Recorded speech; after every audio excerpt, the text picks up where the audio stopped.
Hey yogis, and welcome to another Yogi Misfit Session. My name is Danny Pomploon, and I'm your host. Today, my guest is Julianne, and I am going to butcher her last name because I am the worst. It's Aiello, A-I-E-L-L-O. Sounds about right. I don't know. She'll forgive me. Anyway, Julianne is... First off, she's a sweetheart. She's one of the kindest souls I've ever met in my entire life, and I'm sure you'll pick it up when you hear her voice. She's the founder of Outdoor Yoga SF, which is this really, really, really cool brand that she's made. They do a bunch of pop-up outdoor yoga events. They do them at the beach. Sometimes they do them at parks. It's all silent disco based. I recently took my teacher trainees for my last program. We're all going, and we all went as a group together, and it was Janet Stone teaching, and it was just such a good time. It was so much fun. We got to dip our feet in the ocean, and it was just a really, really, really awesome time, and also just to see so many people come together in such a cool style event. So we talk a little bit more about her story and about how outdoor yoga came into play. So I hope you enjoyed the show, and as always, if you do enjoy the show, if you could leave a comment or a review on iTunes, that would be really, really awesome and helpful. Enjoy the show.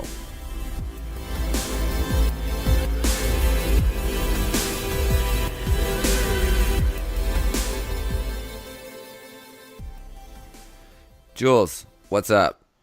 Hey, how you doing? I'm good. How are you? I'm doing great. So I'm wondering if there's going to be, it's so nice out today in San Francisco, and this is, I normally like close the windows and have to be all quiet for the podcast, but it's so nice out that I was like, no, I'm leaving the windows open. So we might hear some city noises today. Great. Yeah, I have my windows open too, so hopefully it doesn't get too crazy. We're giving the listeners a real experience. Yeah. Julianne, what's going on? How are you? I'm great. I'm just settling down a bit. I've been in teacher training the last month, and it's been like the busiest month so far of the year with outdoor yoga. So it's just been so much yoga magic happening all around. It's been really good. I love that you call it yoga magic. Yeah, it's been pretty magic, I have to say. Yeah, it's being able to be like a full-on student and then like teach a lot. It's like, I mean, it's such a gift. Yeah, I agree. So you started mentioning outdoor yoga. Busy year. Outdoor yoga. That's the Outdoor Yoga SF. Everybody. That's Julianne. That's her thing. She did it. You made it happen. Yeah. Thanks. Yeah, it's my thing that I started, but definitely a lot of people teach, and obviously, yeah. Lots of people attend. So, but I really think of it as there goes some motorcycles. There goes the loud noises we were talking about. I really think of it as like a community. I mean, I think of it as like I don't know, an organizer of the community, and of course a teacher. But I think of it as like an organism, almost like it's like a living, breathing thing. Yeah. Of people. Yeah. So your outdoor yoga thing started how? It started, well, it was a little bit of a longer answer in that it started because I came back to yoga for a number of different reasons. I started, I was introduced to the whole mindfulness yoga practice when I was 14. Mm-hmm. I was in New Jersey in a little, almost like an ashram that was in a very quiet suburban building. I have these like very, I don't know, strange, but like sweet memories of that place. Anyway, I was introduced to meditation when I was 14. That's really how I started the mindfulness yoga practice, and was so in awe of like how it changed my life like dramatically when I was younger. Yeah. But I really didn't learn yoga for a long time. Anyway, we can maybe go back into some parts of that. But I'm just. Hey, listen, this is your show today. You get to talk about whatever you want, how you want to talk about it. Yeah. So, but the outdoor yoga piece came because I so I had so where do I even begin? Gosh, the story feels so, it just like keeps growing and growing now, and I'm like, wow, it just I get these moments to look back and reflect, and it's just amazing. So thank you for the opportunity, Yeah. and also just totally fascinating. But I worked in outdoor like education, Uh-huh. like taking kids outside and leadership groups and that kind of stuff for several summers in college and after college.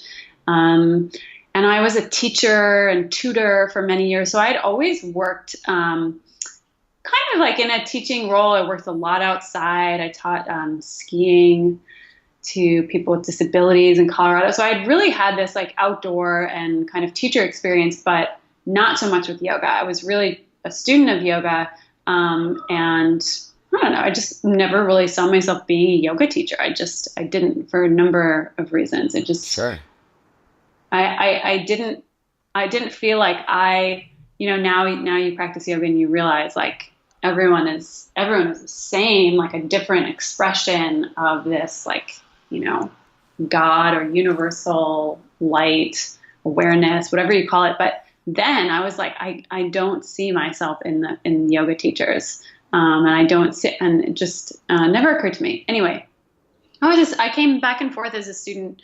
And I came back again when I had torn my hamstring and I couldn't fix it after like a year and a half. And I was like, it was really pulling my life apart because it started to unravel in many ways beyond my physical body. Sure. And so then I really used the yoga practice to heal. Like I was like, okay, I really want to go to these yoga classes, but I can't because it's my healers, the people I was working with, were like, you are just going to make it worse. So you shouldn't do it. And I was like, well, I know that I need yoga. I know that I need to breathe. I had that meditation foundation, and I just started practicing at home in a way that I was like, well, maybe I can learn something and try something because I've tried a lot of things that aren't working. And I came back to the practice and really started to heal myself and really, once again, like fell in love deeper with the practice and with the quiet, with the healing. And then I was practicing outside all the time. And I already had this inclination for being outside and wanting to be outside more. And so kind of part of my story is that I had been at my job for 5 years, maybe a little more than that. And I was like really like digging, soul searching or trying to soul search of like, what do I want to do next? And I always knew that there would be something else. But I never really like put deep, I wouldn't say deep thought because, we all like sometimes feel like we're like doing really deep thinking on things, but like deep action into like, okay, how am I experimenting or moving towards like things that I might want to do next? And so I wasn't really doing that. And I was feeling, like really lost. Right. And so I just started practicing outside, and I was like, I know the things that make me really happy are being outside, teaching, sharing things that I'm really passionate about. So anyway, I took some time. I left my job eventually, which was really, really hard to do. But I left and I went traveling by myself, and the kind of classic eat, pray, love, went to Bali, practiced some yoga. I was by myself though for a lot of the time. And I met some really amazing teachers in Bali, and there are really amazing teachers in New York where I was living. But like I said, I just wasn't in the right headspace, and with being injured, I just like wasn't really connecting. And so it kind of, for me, like Bali and like being away just represented so much of like, okay, well, maybe the same beauty is here that's at home in New York, but you just weren't available to see it there. Right. So I think that's, what travel and, perspective, that kind of stuff does. Very fortunate to be able to do that. But anyway, so I was just like, I was like, I know that these things like, when people ask you, I'd like ask so many people for career advice, and people are like, well, what are the things that you've done? When have you been the happiest in your life? And what lights you up the most? If you had $1 million in the bank, what would you do? All these kind of questions. And I was like, well, I live in a place where I could be outside more. This definitely wasn't New York. Yeah, for sure. And slow down a little bit and all these things. So anyway, I came to San Francisco and with a pretty good idea after I went to Bali and Thailand and traveled around a bit that I wanted to at least pursue studying yoga and try teaching yoga. Because at this point I had like tried a few other things. I went to an amazing vegan culinary school in New York that's like so great. But I graduated from this like year-long 700-hour program that, was so much knowledge and was so fulfilling, but I didn't really want, at the end, I was like, I don't really want to be a chef. And I don't really see, I could definitely see using these tools, but not like full time. And so it's great now I use like some of these things in retreats and stuff that I offer, but I was like, I was feeling discouraged. I had done that and I didn't really have, like, that wasn't a clear path for me. And I was like, okay, well, this feels like something my heart is moving to. So I'm just going to move towards it without feeling like I'm jumping in like 1,000% of like 700 hours. I'm just going to start teaching. I'm just going to start like doing the practice more, learning more and teaching and see how it goes. And so I just started teaching for free in San Francisco outside. I knew a few people here. I moved here. And I taught for like 2 months for free. Mm-hmm. And I was a super new teacher, obviously. So that was like a good reason to teach for free. I knew I could keep people safe, but I was like, let me just try this. And I got really good feedback, but I had really small classes. And obviously I needed to find a way to start making that work for myself so I could keep doing it. Okay, so I'm teaching, I'm getting good feedback, but the numbers are super small. I definitely cannot make a living doing it the way it was happening. But the feedback was really good. The feedback was kept consistently coming back of besides me, or I would say inclusive of me, but also inclusive of the fact that there are many, many ways to teach yoga, practice yoga in many environments. And for some people, it really resonated to be outside. And so that was great. And so that initial feedback, even though I was feeling how the heck am I ever going to make this a real thing? How am I going to meet enough people, get the word out enough, was super intimidating. That initial feedback of this is great, really, and feeling it in myself too, but from a business or business point of view, it's, you obviously need external factors or people or something to be telling you yes, we do want this. So yeah, that came to be sort of from my experience, and then just from striking out a couple times and just from being man, I don't know what I want. So I'm just going to move towards something that feels interesting right now, that I could see myself being interested in. But, I feel this is the best place to start. And that's really where it came from. And then that good feedback led to, me saying, okay, I want to find a way to do more of this and to do this on a bigger scale so that I can share this with more people, so that I can maybe do this for my real work.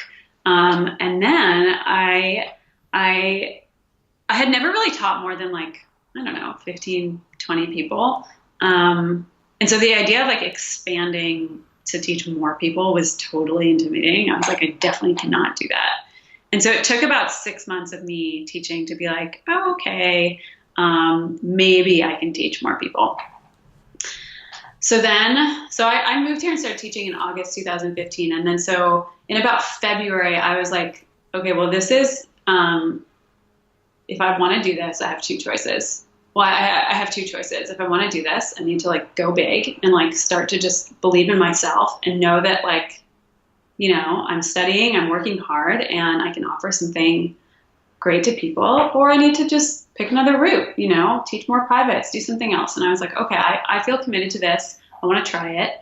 How can I teach bigger classes and concentrate all of my energy around getting people to a couple of those classes rather than teaching classes like every day, which would be the alternative.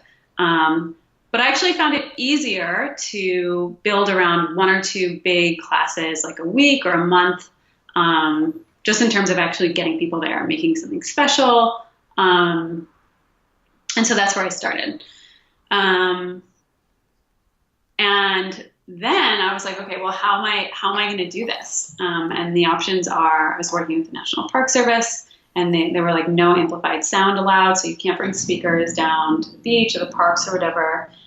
And the option that I soon found out about, I think in a Yoga Journal article, was this silent disco yoga, like using headphones for yoga. Yeah. And I was like, I'd never been to a silent disco. It's like a fairly common thing at festivals or whatever. I had never even done that. But I was like, okay, I'll try that. So anyway, I called up this person that I found online and rented headphones for the first few events. And it was amazing. It was totally game-changing. Totally game-changing for teaching outside. That's right. I remember we emailed about silent disco headphones, and I was like, I have somebody. Nice. Yeah. And so now that's all come into like this. So now it's like a big thing. It's a project. I know people look forward to it here in San Francisco. I mean, I know more than a few handfuls of people that are always like, oh yeah, we're going to the outdoor thing. We're going to the outdoor thing. Meanwhile, I'm like, I know her. But so what do you how do you describe, what's the experience like? Like if you were to describe it in, what's your 3 words to describe the feeling that someone gets from these outdoor yoga classes? Om. Maybe only yoga teachers or yoga students will relate. Magic. I would say it's pretty magical. Mm-hmm. Magic and peaceful. I mean, being outside is always like having the soothing vibe of the ocean. I never knew this, but the ocean, the waves produce negative ions, which are really soothing for the mind and the body. And that's the sort of scientific reaction of what happens. Sure. But I would say it's it can't help but be peaceful. Nice. So yeah. I love that. And how often do you do these events? Right now it's twice, 2 to 3 times a week. Mm-hmm. And then as we move into the winter, it'll be just on a pop-up schedule when the weather is nice. But right now we do Friday nights and Sunday nights, and occasionally during the week too. Like this week, tonight actually, it's a full moon, and so we're doing a full moon class. Oh, how cool. I love that. Yeah. That's awesome. Yeah. Nice. What's your biggest takeaway from doing this and making this passion into your project, or turning this into your passion? I mean, I would say it might be similar to what you read of other people who really take something that they really believe in and work on it, is that you've got to relentlessly believe in what you're doing. Yeah. Because it and like any other yoga teacher, you've got to follow all the yoga code and ethic and practice, and you've got to practice every day, and you've got to go back to all the the kleshas and the yamas and the niyamas, and think about why am I doing this to be of service? Am I doing this to not for my ego, but to help people? It's at the end of classes every time. I mean, people are outside, they're watching the sunset, they're listening to beautiful music. We've had Ege come out the last couple of times and play live sitar in our class. They're hugging people, they're doing yoga, they're so high, and they're so happy after and thanking me and all this sweet stuff. And then it's amazing, but it's well, it can't be about that. And then sometimes at home, I'm because I work from home on the computer when I'm doing event organizing, it can be 10 o'clock at night, and I'm still thinking about all the stuff that I have to do. And I'm like, okay, well, I can't be about that. And then sometimes at home, I'm because I work from home on the computer when I'm doing event organizing, it can be 10 o'clock at night, and I'm still thinking about all the stuff that I have to do. And I'm like, okay, well, I can't be about that. And then sometimes at home, I'm because I work from home on the computer when I'm doing event organizing, it can be 10 I spend a lot of time like figuring out creative ways to share and do, make content and collaborate with Instagrammers and all this stuff. And sometimes it can just feel like real work, Yeah, totally. computer real work, and like sometimes I'm like, man, this is a lot. And I don't have people that help me for events, but I don't have anyone that like works for me or with me in that sense. And so it's just like, there's like highs and lows, and like, you're traveling all around, and you really like, you need to stay super like grounded in like why you're doing it and why you believe in it, because there are many, many times that's like, man, like, okay, is this the only thing I'm doing? And if I want to do it really well, maybe it is the only thing I'm doing for this year. And how do I make it really great? And how do I keep that energy alive like every week, and like not go all out every week so that I have some gas in the tank. But yeah, I would just say like, yeah, staying like dedicated to your truth. I love it. I love it. Even though this might sound cheesy. Nah, it's the truth though. I mean, that's why it's cheesy, because it's true. Yeah. So Jules, if people want to find you, where do they go?